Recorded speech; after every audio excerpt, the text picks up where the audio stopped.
वंदे मां शारदे।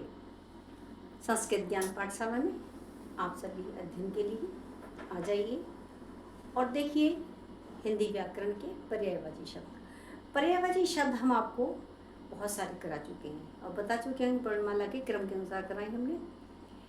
एक ही वर्ण के जितने भी हमें अधिक से अधिक ज्ञान था वो सब हमने आपको कराए हैं और अभी भी बहुत सारे हैं। अब वर्ण चल रहा है आपका पा, ठीक है। और पा के हमने पहले भी करा चुके थे पै वर्ण के, और पै वर्ण के आगे और करा रहे हैं। उसके बाद में अगला वर्ण चलेगा और इस तरीके से वर्ण का जो क्रम है वो चलता रहेगा, पर्यायवाची चलते रहेंगे। देखिए, खाली एकमात्र 1 मिनट देख लेने से कुछ नहीं होता है कि आपने मेरी वीडियो को 1 मिनट देख लिया, उससे आपको सब पर्याप्त नहीं है, उसको आपको ज्ञान नहीं मिलेगा। खाली इसको तो आप रटन विद्या की तरह रट लेंगे, उसको आप नहीं, वो ज़रूरत नहीं है। समझिए आप, क्योंकि हर जो मैंने शब्द लिया है पर्यायवाची बताने के लिए उसका मैंने मीनिंग भी क्लियर किया है आपको, और इसका ये पर्याय क्यों है, क्यों इसको पर्याय कहा गया है वो भी मैंने बताया है। उसको आप ध्यान से नहीं सुनेंगे तो फिर देखना ही बेकार है। वो तो आपके लिए रटन विद्या की तरह हो जाएगी, आपने रट लिया भाई हाँ इतना है। रटिए नहीं, उसको समझिए भी। मेरा आप सभी से ये अनुरोध है कि आप समझिए अवश्य, ठीक है। मेरी मेहनत को भी सफल बनाइए और आप अपनी मेहनत भी सफल कीजिए, ठीक है। खाली रटने में अपनी मेहनत मत लगाइए, याद करने में क्या, देखिए समझने में लगाइए, क्योंकि समझना आपको भी है। और समझा, जब आप एक टीचर के हैसियत से आप एक तैयारी कर रहे हैं तो बच्चों को भी आप समझाएंगे ही, तो समझाना बेहतर है। खाली लिखवाना, खाली लिख देना, खाली लिखवाना वो पर्याप्त नहीं है कि मैंने आपको लिख दिया, मैंने लिखने के बाद आपको समझा रही हूँ। उसको समझने की भी कोशिश कीजिए, आप समझिए अवश्य। नहीं समझेंगे तो फिर बेकार है। इसलिए मेरा सबसे यही कहना है कि आप समझिए अवश्य। जितना मैं बताती जा रही हूँ उसका ज्ञान आप अवश्य अर्जन कीजिए, ठीक है। ज्ञान अर्जन तो आपके लिए है ही जरूरी भाई, क्योंकि एक अध्यापन करना है। एक अच्छा अध्यापक जो वो वही होता है जिससे स्वयं को अच्छा ज्ञान हो। जो सब विषय हम पढ़ा रहे हैं, जो चीज़ हम पढ़ा रहे हैं, इस चीज़ को हम लेके चल रहे हैं, उस पर पूरा कमांड होना चाहिए। तो कमांड होने के लिए कम से कम उसका ज्ञान कैसे करेंगे, समझ करके। तो समझना बहुत ज़रूरी है, आपका समझना, मेरा समझाना, आपका समझना और आपका आने वाली पीढ़ी को समझाना, बच्चों को समझाना, वो बहुत ज़रूरी है। तो समझिए और ध्यान से देखिए। चलिए अब हम शब्द लेके चल रहे हैं, जो है आपका पर्यायवाची शब्द। वर्ण कौन सा है, पै वर्ण, ठीक है। पै वर्ण के पीछे हो चुके हैं, जो हमने आपको भाग 6 में कराए थे वो इसमें हो चुके हैं। अब पवन चलेगा शब्द, पवन। देखिए, पवन हवा और वायु किसी के पूछे जा सकते हैं, समीर के पर्यायवाची पूछे जा सकते हैं, लेकिन बयार है, मरुत है, प्रकंपन है, इनके नहीं पूछे जा सकते, क्योंकि शब्द हमारे जो प्रचलन में हैं उन्हीं के पर्याय अधिक पूछे जाते हैं, ठीक है। अब समीर शब्द क्या है, समीर हमारा जो है, हम जब किसी भी काव्य का अध्ययन करते हैं या किसी साहित्य का अध्ययन करते हैं, कहीं पढ़ते हैं, तो हमें समीर शब्द सुनने को मिल जाता है, ठीक है। तो आप देखते जाइए, पवन, पवन के पर्यायवाची है हवा, समीर, वायु, अनिल, बयार, मरुत और प्रकंपन। ये सारे पर्यायवाची हैं पवन शब्द के। और प से ही होता है पंख, पंख के पर्यायवाची, पंख पक्षियों के जो पंख होते हैं, ठीक है, उसके क्या क्या पर्यायवाची हो सकते हैं। ठीक है, पंख जिससे पक्षी उड़ते हैं, उड़ने का काम करते हैं, तो वो होते हैं आपके पंख, पर, पक्ष, पांख, दैना, पखोटा, और पुट भी आ जाता है कहीं कहीं पर। जो हम काव्य पढ़ते हैं तो वहाँ पर हम पुट शब्द का भी प्रयोग कर देख लेते हैं, लेकिन जो मतलब मुख्य रूप से है वो पर है, पक्ष है, पांख, दैना और पखोटा, ये पर्यायवाची आपके पंख के। अब शब्द चला हमारा पत्ता, पै वर्ण में पत्ता, और पत्ते के पर्यायवाची, पत्ता किसका होता है, वृक्ष पत्ते, ठीक है, किसी पौधे के पत्ते, तो उस पत्ते के जो पर्यायवाची हैं वो आप देखते चलिए। पत्ता यानी कि पत्र, दल, पात, किसले, पर्ण, ये पर्यायवाची है आपके पत्ता शब्द की, ठीक है। किसले क्या होती है, किसले कब होती है, जब हम एक छोटा सा जो वृक्ष देखते हैं, छोटा पौधा देखते हैं, तो उसमें जब कोमल कोमल से पत्ते निकल के बाहर आते हैं तो उनको किसले बोलते हैं, लेकिन बड़े होकर के वो क्या बन जाते हैं, वो भी पत्ते ही होते हैं। किसले क्या है, वो छोटे पत्ते हुए, कोमल कोमल पत्ते हुए आपके, ठीक है, और लेकिन उनका रंग भी परिवर्तित होता है, ग्रीन कब होता है, हरा कब होता है उनका, जब वो बड़े हो जाते हैं। तो पत्ते के पर्यायवाची में किसले शब्द भी आता है। एक बार फिर से देखिए, पत्र, दल, पात, किसले और पर्ण। अगला शब्द है पुष्प, पुष्प यानी फूल, फूल के पर्यायवाची पूछ सकते हैं आपसे और पुष्प के भी, ठीक है। तो ये सारे शब्द इसमें लगभग कॉमन ही है। पुष्प, फूल, सुमन, प्रसून, कुसुम और प्रफुल्ल, ये पर्यायवाची हुए आपके पुष्प शब्द की। अब पे के बाद में आता है फ, ठीक है। फे वर्ण, फे वर्ण की क्या है? फल, ठीक है। फल क्या होता है? फल मीठा मीठा होता है खाने में।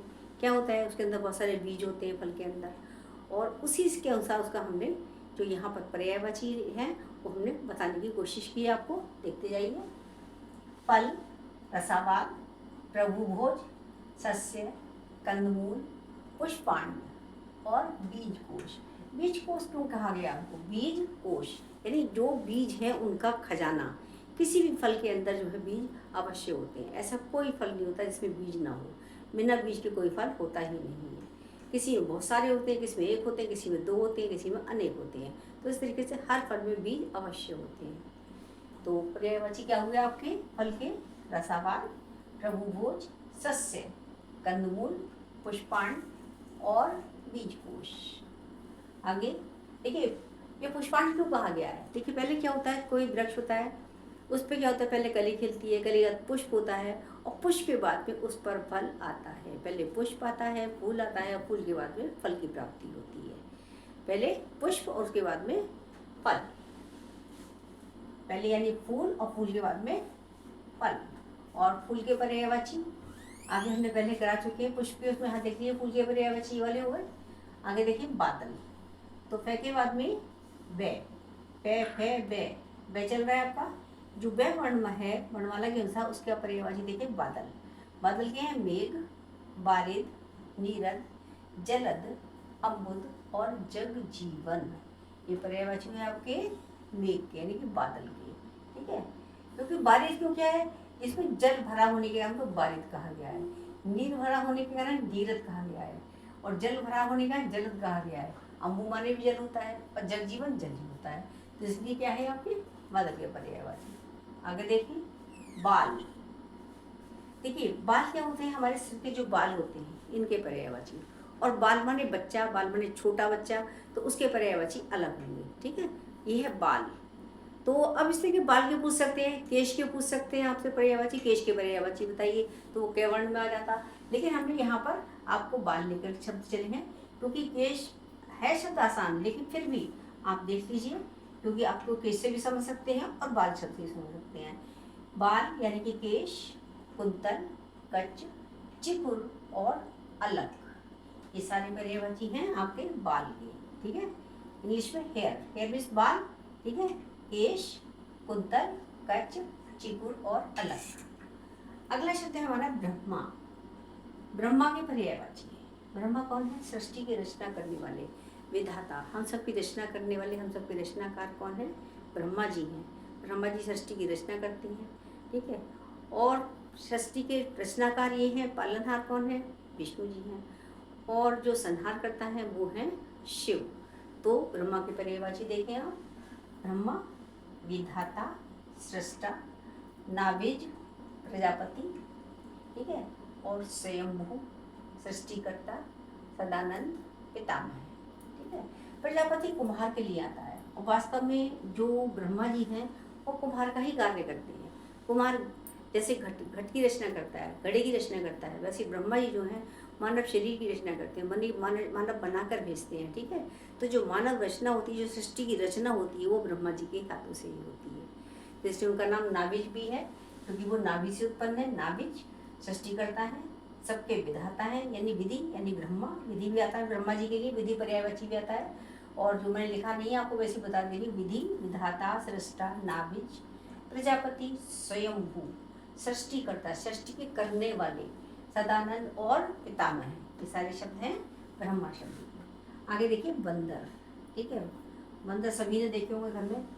बंदर क्या होते हैं? जो बानर जो होते हैं वो क्या है? हनुमान जी का रूप कहे जाते हैं वैसे तो। अब देखिए वो तो ऊपर वाले ही जाने, भगवान के हनुमान जी का रूप है।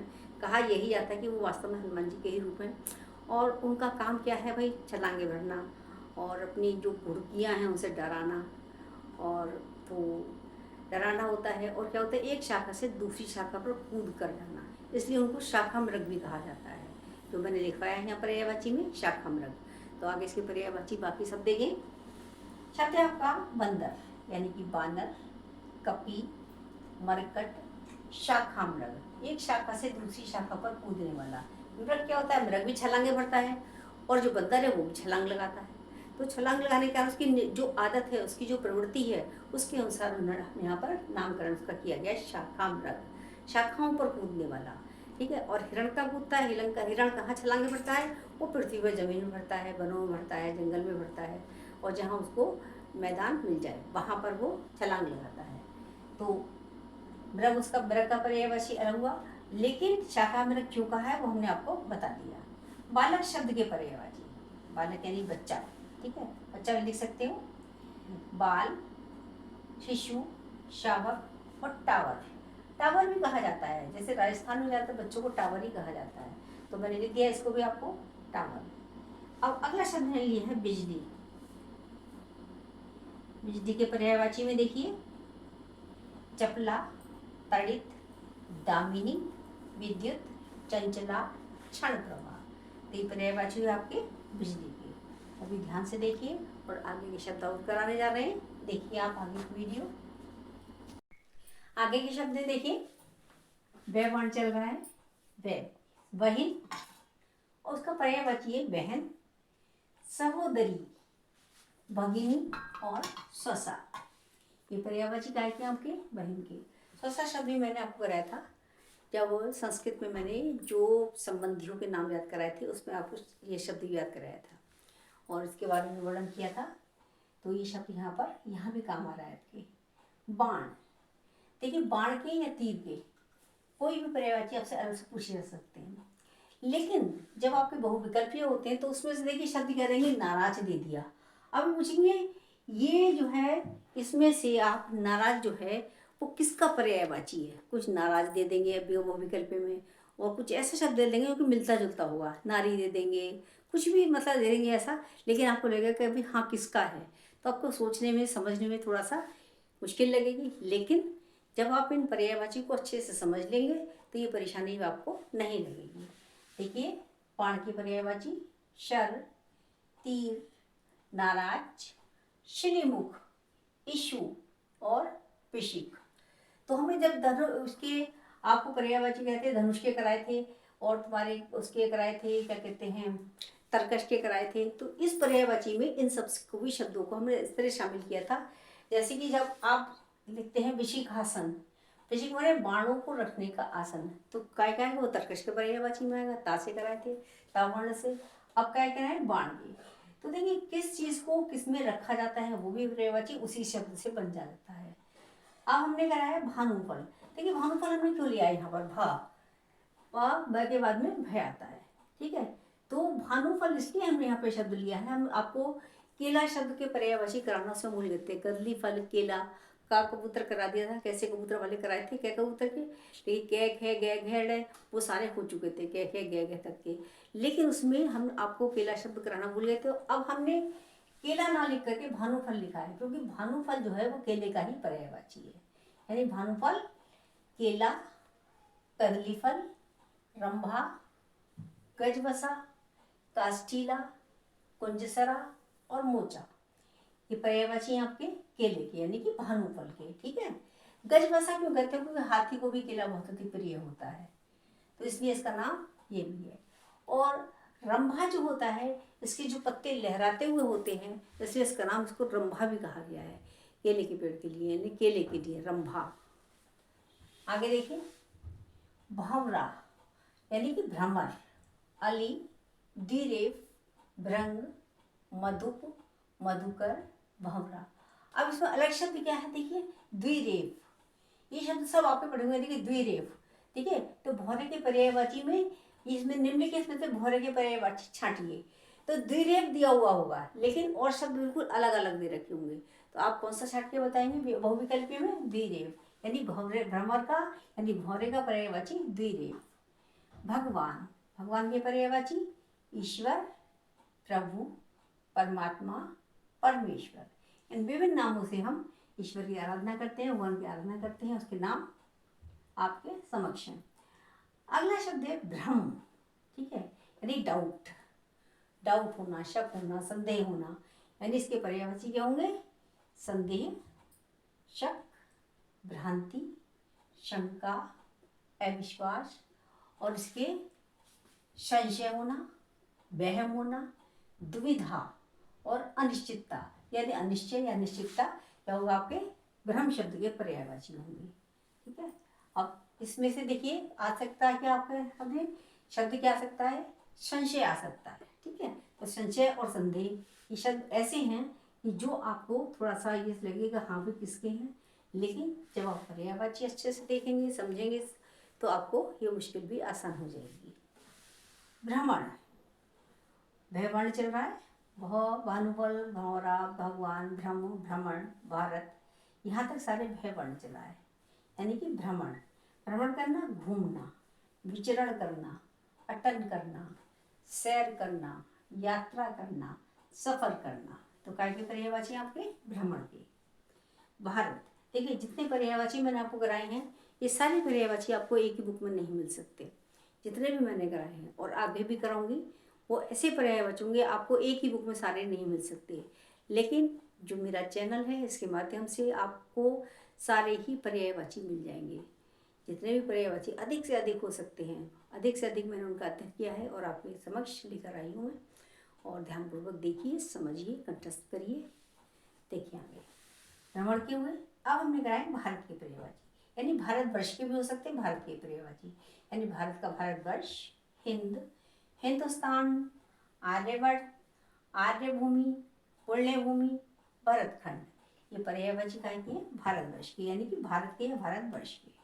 महादेव, अब है के बाद में वर्ण चला हमारा माँ, महादेव, महादेव के तो बहुत सारे पर्यायवाची हैं। आदिदेव भी है, महादेव भी है, ठीक है, त्रिलोचन भी है, त्रिनेत्रधारी भी है, त्रिपुरारी भी है, बहुत सारे पर्यायवाची हैं। तो उसमें से हमने अधिकांश करा दिए आपको। शंकर, शिव, गौरीपति, गौरापति, गौरीपति, कैलाशपति, भूतनाथ, पशुपति, वामदेव, त्रिपुरारी और क्या कहते हैं महेश्वर, ये सारे पर्यायवाची किसके हैं? महादेव के, यानी कि शिव के। आदिदेव जिन्हें कहा जाता है, महादेव, आदिदेव। मनुष्य, मनुष्य के पर्यायवाची मानव, नर, मनुज, मर्त्य, आदमी, इंसान, ये सारे पर्यायवाची भी आपके मनुष्य शब्द के। चलिए आज के लिए इतना ही, कल के लिए आगे मैं वर्ण के पर्यायवाची और आगे कराएंगे आपको। नमस्कार, धन्यवाद। वीडियो देखिए, लाइक कीजिए, दूसरों को शेयर कीजिए और साथ साथ मेरे चैनल को जिन्होंने सब्सक्राइब अभी तक नहीं किया सब्सक्राइब भी कीजिए और वीडियो को समझिए। खाली आप उसको देखिए मत, खाली उसको जो ये नहीं कि आपने उसको स्क्रीनशॉट ले लिया वही काफ़ी है, नहीं, वो काफ़ी नहीं है, समझना काफ़ी है। पहले समझेंगे, क्योंकि जो आप एक चीज़ देख लेंगे एक बार तो वो तो आप थोड़े टाइम के लिए हो गया आपका, ठीक है। लेकिन जो परमानेंट आपकी नॉलेज होगी, जो हमारा हमेशा के लिए जो हमारा ज्ञान होगा, वो किसके माध्यम से होगा? समझने के नाम से। समझने का जो माध्यम होगा उससे हम अच्छी तरीके से हमेशा के लिए याद रख सकेंगे, खुद याद रखेंगे, बच्चों को भी कंठस्थ करा सकेंगे। बच्चों को भी हमारा काम पढ़ाना है और आप पढ़ करके पढ़ाएंगे तो आपके लिए भी अति आवश्यक है। चलिए, धन्यवाद।